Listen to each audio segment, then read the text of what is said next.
The cargo bay stank of coolant and burnt metal. Jake Morrison wiped grease from his hands, watching another container slide into position on the mag rail. Just another shift.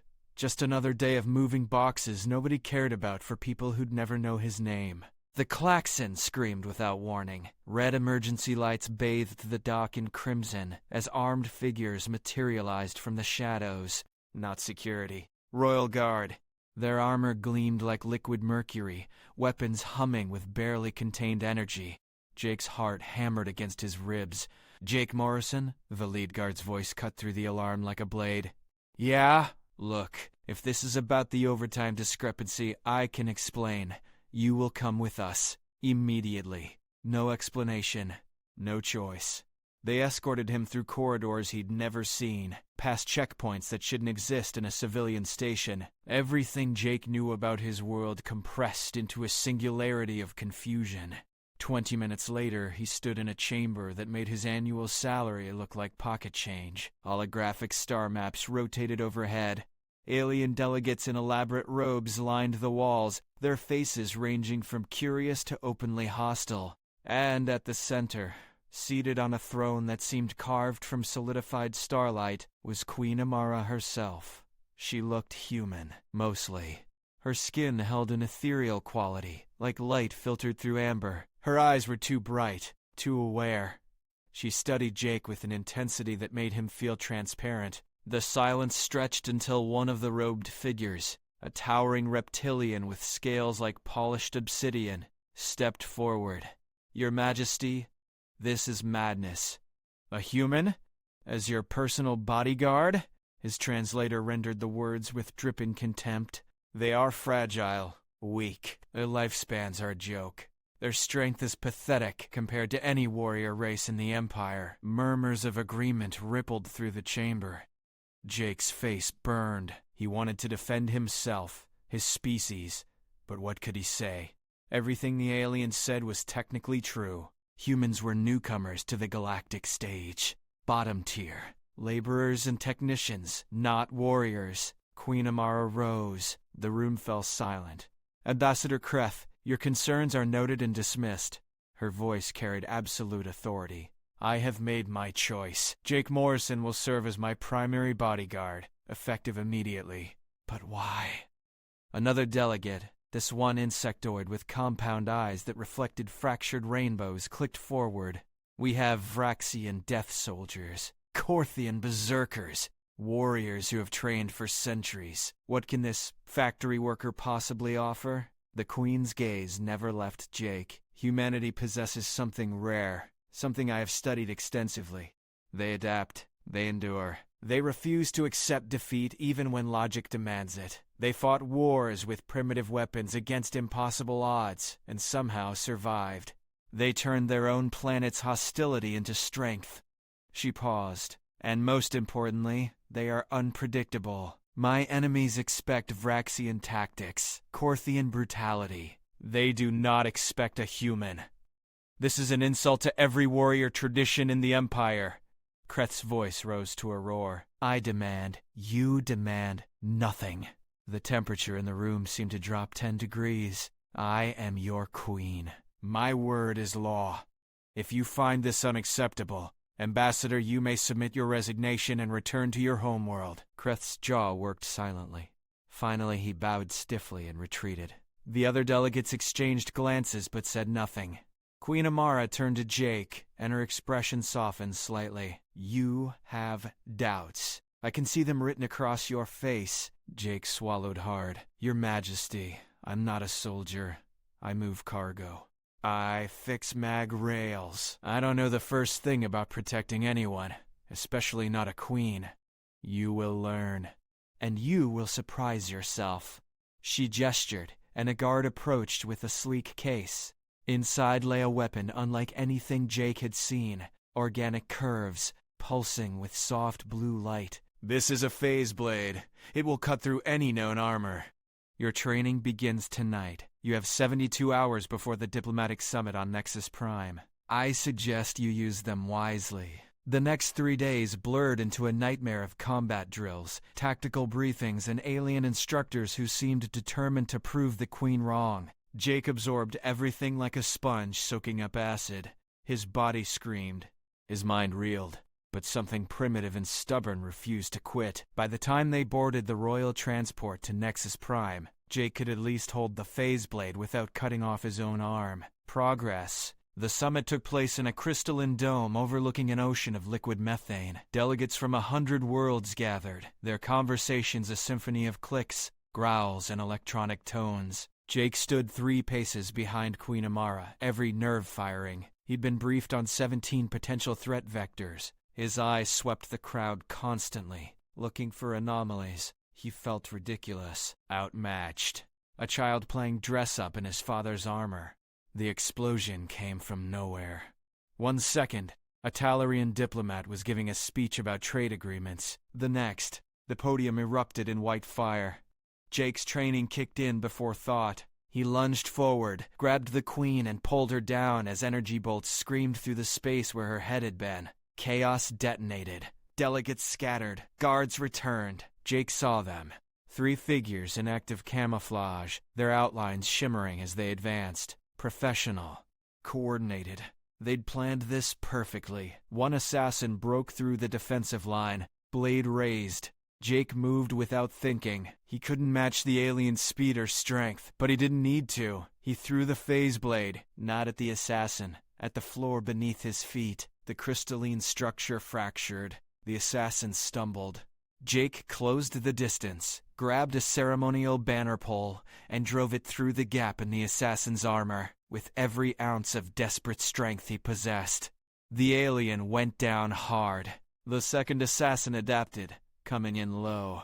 Jake grabbed the queen's discarded ceremonial cloak and whipped it into the attacker's face. The instant of blindness was enough. Jake swept the legs, drove his elbow down onto the throat joint of the armor, and felt something crunch. The third assassin hesitated. Fatal mistake. Royal guards converged, weapons singing. It was over in seconds. Jake knelt beside the queen, breathing like he'd run a marathon. "Are you hurt?" She stared at him with something like wonder. "No, thanks to you." She raised her voice, cutting through the pandemonium. "The human saved my life. Let the record show it clearly." The aftermath spread across the galaxy at light speed. News feeds exploded. A human bodyguard stopping trained assassins? Impossible. A fluke.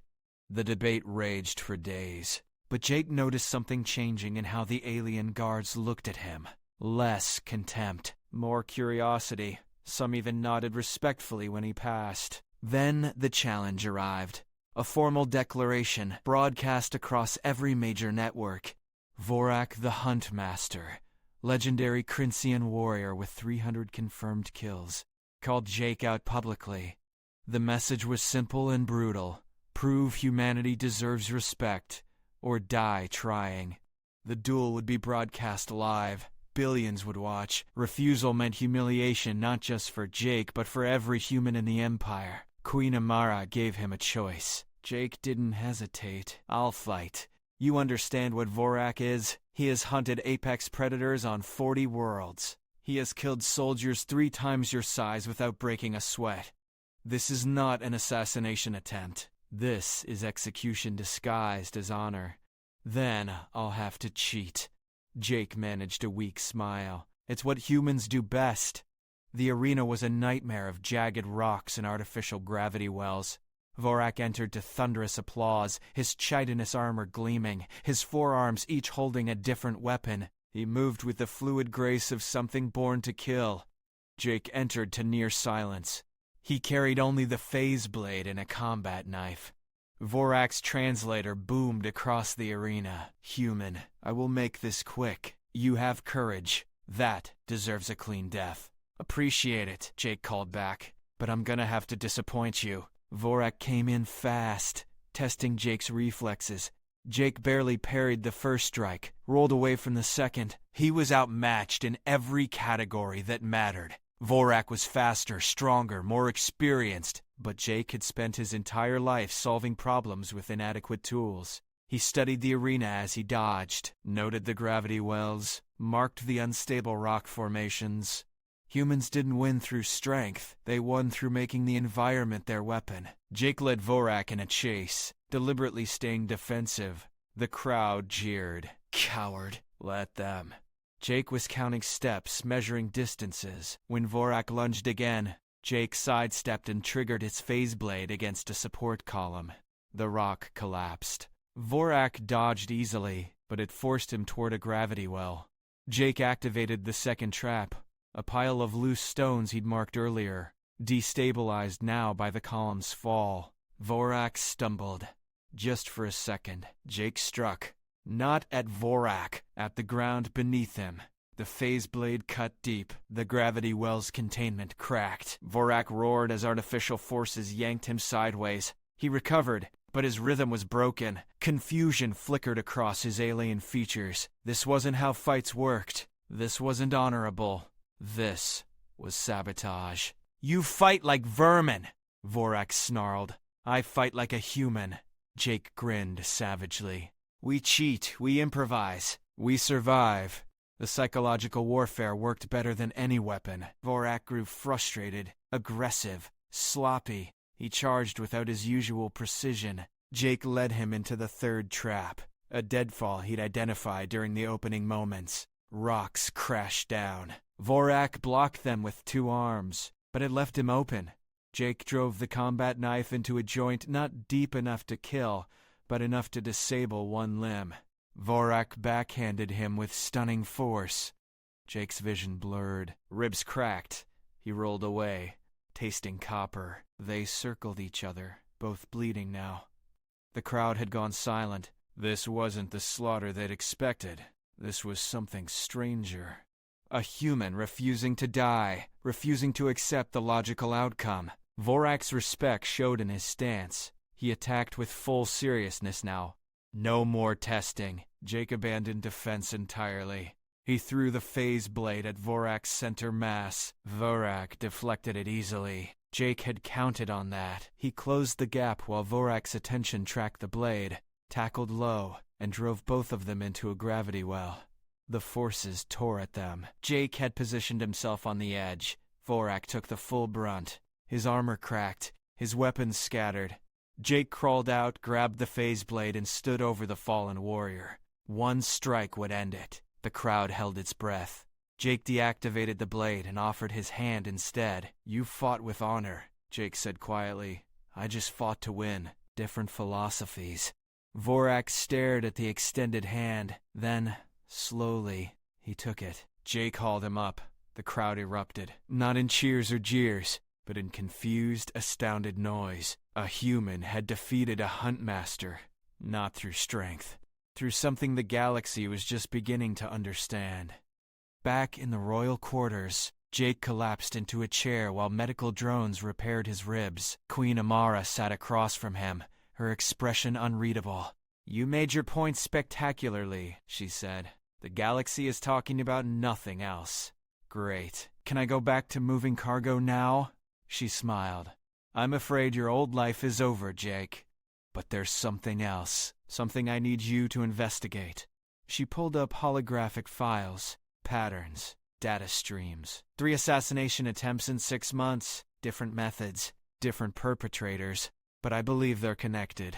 Someone wants me dead. Someone close. My traditional guards see loyalty in tradition. They cannot imagine betrayal from within. But you, she leaned forward, you see patterns. Human pattern recognition is extraordinary. Fresh eyes, unclouded by politics. Jake studied the data. His mind, trained by years of inventory management and logistics, began parsing connections, equipment manifests that didn't quite match, security schedules with deliberate gaps, money trails that vanished into bureaucratic shadows. He worked through the night, following threads that any alien investigator would dismiss as coincidence. But Jake had learned long ago that coincidence was just a pattern you hadn't recognized yet. By dawn, he had a name. General Thrace, head of the Royal Military, a decorated war hero, and according to Jake's analysis, the architect of a conspiracy that reached into every level of government. Jake brought his findings to the Queen. She read in silence, her face carved from stone. Thrace has served my family for 70 years. He commanded fleets before you were born.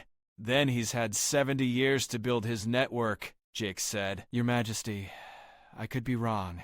I'm just a factory worker playing detective. But the math doesn't lie. She met his eyes. If you're right, we have hours before he moves. The Council of Admirals convenes tomorrow. If Thraces turned them, she didn't finish. We need proof. Undeniable proof. Jake had an idea. A terrible, dangerous human idea. What if we give him exactly what he wants? The plan was insane. Queen Amara would attend the council meeting as scheduled. Jake would remain visible, obvious, the perfect distraction. But secretly, he'd infiltrate Thrace's personal chambers during the meeting and extract the communication records. No alien soldier would attempt something so audacious. The risk was astronomical. But Jake was starting to understand something about being human in an alien universe. Nobody expected audacity because it was tactically illogical, which made it perfect. He moved through the palace's maintenance conduits, spaces designed for repair drones and ventilation. His human flexibility, considered a weakness in combat, became an advantage in the cramped spaces. He bypassed 3 security checkpoints by taking routes no alien guard would consider. Thrace's chambers were predictably ornate. Jake found the secure terminal and began the extraction. His hands shook. Any second, the alarm would scream. Any second, guards would flood in. The data transferred. Jake pocketed the drive and turned to leave. General Thrace stood in the doorway. His scaled face showed no surprise. Only cold calculation. The human pet, Thrace said softly. I underestimated you. A mistake I rarely make. Why? Jake's hand drifted toward his phase blade. Why betray her? Betray, Thrace laughed. I'm saving the Empire. Amara's reforms weaken us. Her tolerance for inferior species like yours undermines our strength. The Empire needs a warrior leader, someone willing to make hard choices, like murder, like survival. Thrace drew his own weapon, a plasma caster that could vaporize Jake before he took 2 steps. Nothing personal, human. You fought well, but you should have stayed in your cargo bay. The explosion shook the palace, not from their location, from the council chambers. Thrace's head snapped toward the sound, confusion breaking his composure. Jake moved. He dove behind a desk as plasma fire seared the air. The second explosion followed. Thrace snarled and ran toward the council. Jake followed, his heart in his throat. This wasn't the plan. This wasn't. He burst into the council chamber to find carnage, smoke, blood, and Queen Amara standing in the center, her ceremonial robes scorched, surrounded by bodies. She was alive, bleeding, but alive. Thrace skidded to a halt. You knew, he whispered. Jake's investigation was thorough, she said. We let you think you'd won, let you activate your conspirators. Now they've revealed themselves. She gestured to the fallen figures. Your allies, your supporters, all here, all caught in the act. Thrace's face contorted. You sacrificed the council? I sacrificed traitors. The loyal members were evacuated before the meeting began. She looked at Jake. The data? He held up the drive. Everything. Communications. Payment records. The whole network. Thrace raised his weapon. Jake was faster. The phase blade sang through air and took Thrace's arm off at the elbow. The general collapsed, screaming. Guards flooded in, securing the scene. It was over. Almost. 3 days later, reports came in. Rebel forces loyal to Thrace, refusing to believe their leader had fallen, launched a desperate assault on the palace itself. Hundreds of soldiers, gunships, artillery. They came with fury and coordination, determined to finish what they'd started. The palace defenders were outnumbered, outgunned. It should have been a slaughter, but Jake had spent those 3 days studying every corridor, every access point, every structural weakness. He'd grown up fixing things, understanding how systems worked. Now he turned that knowledge into a weapon. He directed defenders to choke points that maximized their firepower. He rigged maintenance corridors with improvised explosives. He turned the palace itself into a lethal maze. The rebels expected traditional defense. They got human creativity. Hallways collapsed on advancing troops. Security doors became crushing traps. Environmental systems flooded rebel positions with knockout gas. Jake coordinated it all from a central command post, his mind racing through possibilities faster than any tactical computer. Because he wasn't just calculating optimal strategies, he was imagining what could go wrong and preparing for it. Every paranoid contingency, every ridiculous backup plan. When rebels breached the inner sanctum, they found Queen Amara standing ready, Jake at her side. The final push became a brutal, close-quarters battle. Jake fought like something possessed. Every dirty trick and desperate gamble a human could devise. He used smoke grenades to create confusion, used psychological warfare, making the rebels think there were more defenders than existed, used the environment, the furniture, the very architecture as weapons. A rebel commander, massive and armored, charged the queen. Jake intercepted. Far too small to stop the assault through strength, so he didn't try. He went low, phase blade cutting through the commander's knee joint. The alien fell. Jake drove the blade home. Another attacker came from the side. Jake threw a chair. Ridiculous. Ineffective. But it bought him the second needed to dodge and strike. Again and again. Refusing to stop. Refusing to die. The tide turned. Reinforcements arrived. The rebels broke. It was finished. Jake stood among the wreckage, covered in blood and burns, barely able to stand. Queen Amara approached, her own armor cracked and scorched. "You were right," she said quietly, "about everything. Humans are unpredictable, adaptable, stubborn beyond all reason." She raised her voice so the gathered soldiers could hear. "Let it be known throughout the Empire. Jake Morrison, human, has proven his worth 1,000 times over. He is hereby promoted to Commander of the Imperial Guard. First of his kind, first of many." The alien soldiers stared, some with resentment, some with respect, but all with a new understanding. Humanity wasn't strong like the Vrakians, wasn't long-lived like the Eternals, wasn't psychic like the Mentari. But they had something unique. Something dangerous. They refused to accept the limits of what was possible. They looked at impossible odds and said, "Watch me." Jake wanted to protest, wanted to say he was just a factory worker who'd gotten lucky, but he looked at Queen Amara's face and saw the truth. This wasn't about him. This was about what came next. About doors opening for his entire species. About proving humanity belonged among the stars, not as servants or laborers, but as equals. As survivors. "I accept," he said. His voice didn't shake. "On one condition. We start recruiting more humans, train them properly, show the galaxy what we can really do." Queen Amara smiled. "Already arranged. Ambassador Chen is negotiating with Earth's government as we speak. Within a year, we'll have 1,000 human guards. Within 10 years, 10,000. The galaxy watched. News of the siege spread faster than light, carried on quantum broadcasts to every corner of civilized space.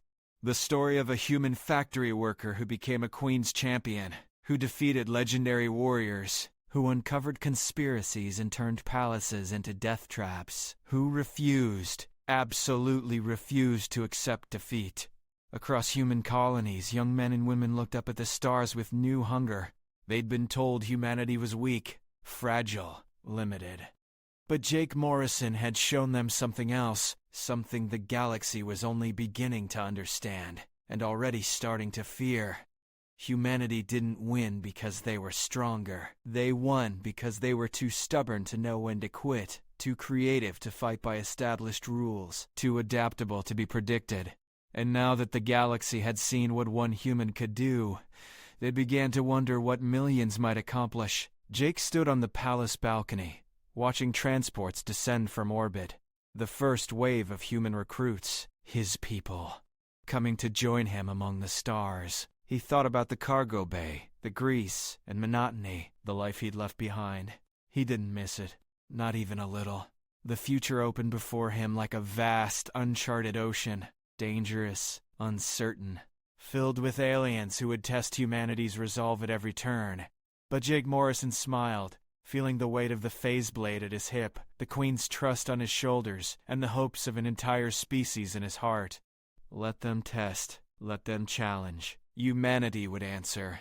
Not with speeches or treaties, but with the one thing they'd always done better than anyone else. They would survive, they would endure, and they would show the galaxy exactly what humanity really meant.